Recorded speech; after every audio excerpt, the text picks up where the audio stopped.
come with us to Cincinnati. And before you ask in the comments, yes, this content is old. We were anticipating flying to Cincinnati instead of doing the drive like we did last time, and joke's on us because we should have just did the fucking drive in the first place. We were gonna fly early morning and our arrival would have been at about 11:30 into Cincinnati.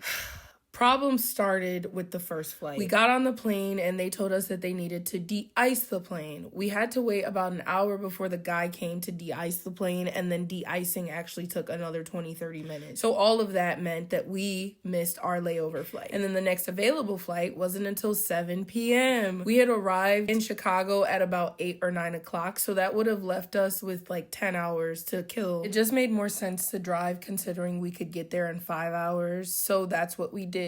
I'm not gonna lie, I did have a little bit of a mini breakdown because I had planned this trip, and this trip was for my husband for his birthday, and it just felt like everything wasn't going the way that I had planned. I thought of everything, but I guess I didn't consider the fact that the fucking plane would need to be de-iced. After a quick pep talk, I tried to change my mentality and just get excited about the trip all over again because I actually was excited to go to Cincinnati this go round. We did end up staying at a hotel this time instead of an Airbnb. We stayed at the 21C Museum, and this place was actually nice. It was relatively quiet, and it is a legit museum. We ended up going to Nada, which was right across the street from our hotel, to grab something to eat. And again, we ran into a Bengals player, but neither one of us could identify who he was, so we just kind of left him alone. The next day, of course, we did a little bit of exploration and shopping. We headed over to Kenwood Mall, and we stopped at Riley House. We spent $600 in Riley House. Don't ask me what we got because there was a whole bunch of shit that we probably didn't need, and the next time we go, I'm sure we're gonna spend the same amount. Right, babe? Yeah.